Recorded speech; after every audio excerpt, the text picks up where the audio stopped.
Hello students, welcome to A to Z परीक्षा। तो आजकेर भिडियोते देखते पाচ্ছ university of Calcutta semester 1 CC physiology honours unit 4 chemistry of biomolecules 2 চ্যাপ্টারের একটা টপিক নিয়ে কিন্তু একটা কি দুটো টপিক তিনটে টপিক থাকবে নিয়ে আজকে তোমাদের সঙ্গে আলোচনা করব। এবং সবথেকে বড় ব্যাপার হলো এই টপিকটা কিন্তু ক্লাসে যে নোটস প্রোভাইড করা হয় সেই নোটসেরই কিছুটা পার্ট নিয়ে কিন্তু তোমাদের সঙ্গে আলোচনা করব, যাতে তোমাদের বুঝতে সুবিধা হয়। তোমরা যদি ক্লাসে জয়েন করো তাহলে তোমরা কোন স্ট্যান্ডার্ডের কিরকম নিট অ্যান্ড ক্লিন নোটস কিন্তু পেয়ে যাবে। Each and every topic syllabus খুলে দেখে নিতে পারো। এই চ্যাপ্টারের একদম প্রথম টপিক রয়েছে লিপিডস ডেফিনিশন, তারপরে নেক্সট টপিক রয়েছে হলো ক্লাসিফিকেশন, তার সঙ্গে আমি স্ট্রাকচারটা নিজের থেকে অ্যাড করে দিয়েছি।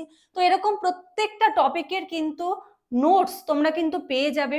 কোন বইতে ভালো আছে, কোথার থেকে কালেক্ট করবো, এত খোঁজাখুঁজি কিন্তু করতে হবে না, সমস্ত কিছু তৈরি পাবে, শুধু পড়বে। কারণ খোঁজাখুঁজি করে তৈরি করতে গেলে সেমিস্টারের টাইমটা এত কম থাকে না, জিনিসটা তৈরি করতে করতেই পরীক্ষা চলে আসে, তারপরে পড়া রিভিশন করা করে আলটিমেটলি নিটফল 0 হয়ে যায়।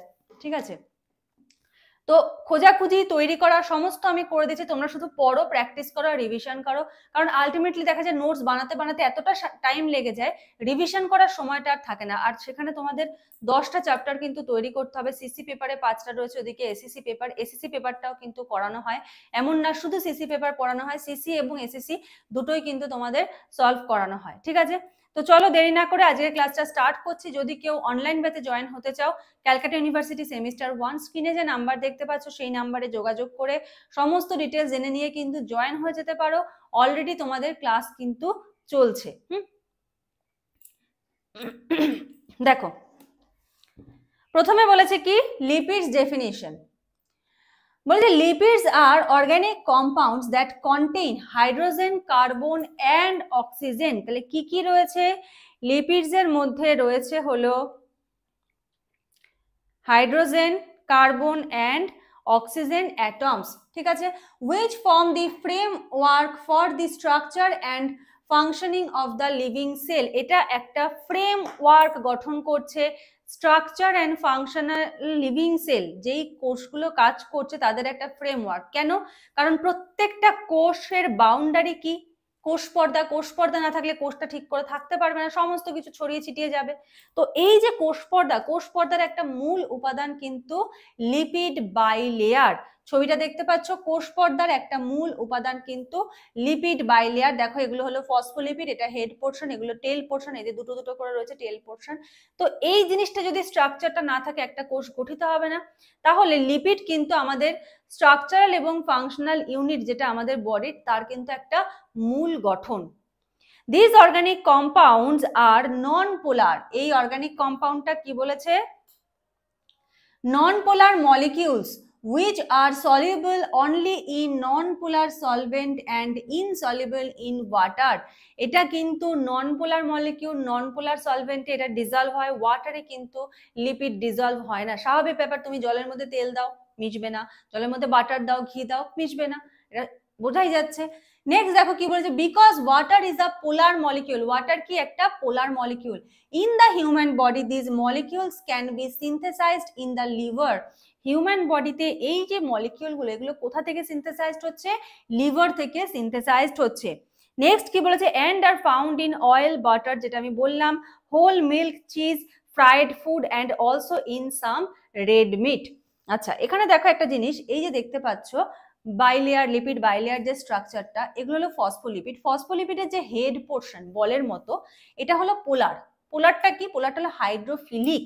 হাইড্রো মিন্স ওয়াটার, ফিলিক মানে আসক্তি। ঠিক আছে, তাহলে এটা মানে কি, এই যে পোলার পোর্শন, এগুলোর কি জলের প্রতি আসক্তি রয়েছে।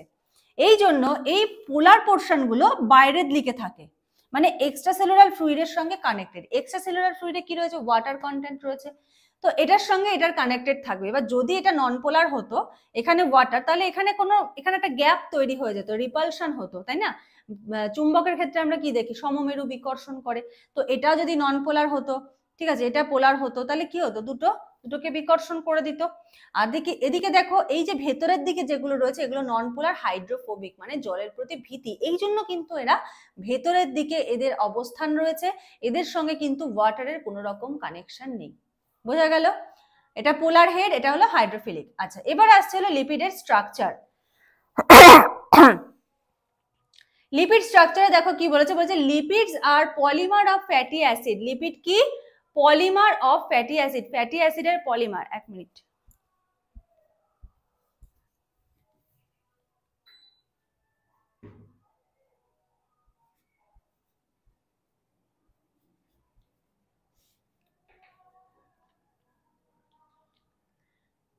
আচ্ছা, লিপিড কি বলেছে, লিপিডের স্ট্রাকচারে এটা হলো কি polymer of fatty acid, fatty অ্যাসিডের পলিমার। ফ্যাটি অ্যাসিড গুলো যুক্ত হয়ে হয়ে হয়ে কি করছে, লিপিড তৈরি করছে, that contain a long non polar hydrocarbon chain. এটা কি করছে, একটা লম্বা non polar hydrocarbon chain with a small polar region. এখানে কি রয়েছে, small polar region containing oxygen. The lipid structure is explained in the diagram below. এখানে দেখো একটা ডায়াগ্রাম দেওয়া রয়েছে, এই যে দেখতে পাচ্ছ, এটা হলো স্যাচুরেটেড, এটা হলো আনস্যাচুরেটেড। এখানে আনস্যাচুরেটেড দেখো কার্বনের মধ্যে ডাবল বন্ড রয়েছে, ঠিক আছে।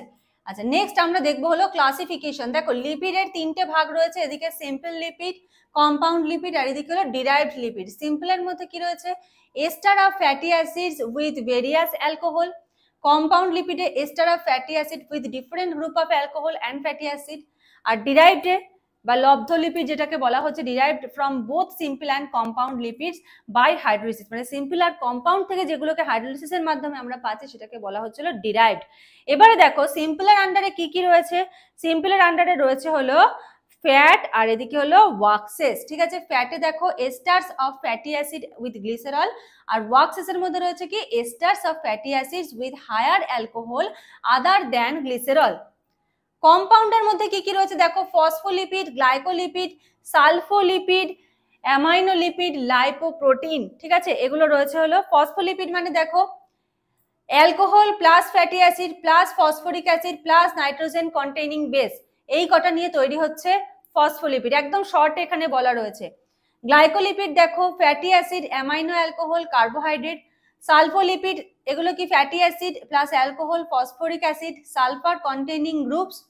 অ্যামাইনোতে দেখো কি আছে, they are fatty acid, alcohol, amino containing group.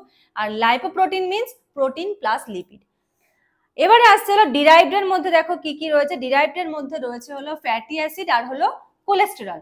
Fatty অ্যাসিডের মধ্যে দুটো, স্যাচুরেটেড আর আনস্যাচুরেটেড। একটু আগে তোমরা যেটা দেখলে স্যাচুরেটেড আর এদিকে আনস্যাচুরেটেড ফ্যাটি অ্যাসিড। তো এই হলো মূল ক্লাসিফিকেশন। এই ক্লাসিফিকেশনের ইন ডিটেলস কিন্তু তোমাদের জানতে হবে, ঠিক আছে। যেমন দেখো টাইপস অফ লিপিড, এখানে কি বলা হয়েছে, within this two major classes of lipids there are numerous specific types of lipid which are important to life, including fatty acid, triglycerides, glycerophospholipids,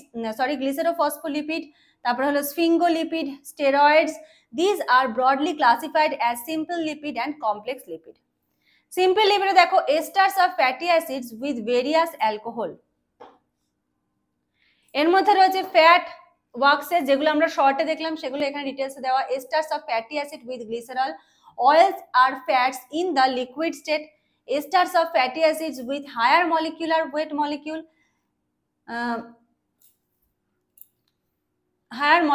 weight monohydric alcohol, waxes. কমপ্লেক্সের মধ্যে ভাগগুলো রয়েছে, ঠিক আছে, এগুলো হলো কমপ্লেক্সের ভাগ।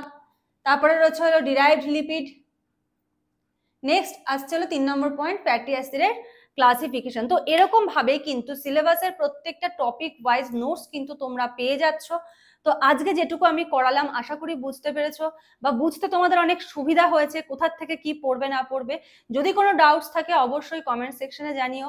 আর আদার্স ইউনিভার্সিটি যারা আছো, দেখো প্রত্যেকটা ইউনিভার্সিটির ক্লাস করানো পসিবল হয় না, ঠিক আছে। যদি তোমাদের কোনো টপিক দরকার পড়ে, কোনো টপিক রিলেটেড ভিডিও মনে হয় আমি দিলে তোমাদের হেল্প হবে, তো তোমরা সেটা আমাকে কমেন্ট করে জানাতে পারো, আমি সেই টপিকের উপর ভিডিও কিন্তু দিয়ে দেবো।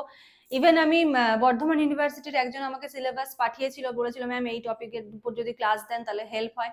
আমি ব্লাডের উপরে সেই টপিকের অনেক ক্লাস দিয়েছি, ঠিক আছে, হেল্পও হয়েছে, ঠিক আছে। তো তোমাদের আদার্স ইউনিভার্সিটি যারা আছো, যদি মনে হয় যে কোনো টপিক প্রয়োজন, ক্লাসের প্রয়োজন, আমাকে কমেন্ট করে জানাতে পারো, আমি সেই টপিকের উপর কিন্তু ক্লাস নিয়ে চলে আসবো। তো আজকের মতো এখানে এই ক্লাসটা শেষ করছি। ক্যালকাটা ইউনিভার্সিটি সেমিস্টার 1 তোমাদের ক্লাস চলছে, যদি ক্লাসে জয়েন হতে চাও স্ক্রিনের নাম্বারে যোগাযোগ করে নিও। আজকের মতো এখানেই শেষ করছি। Thank you.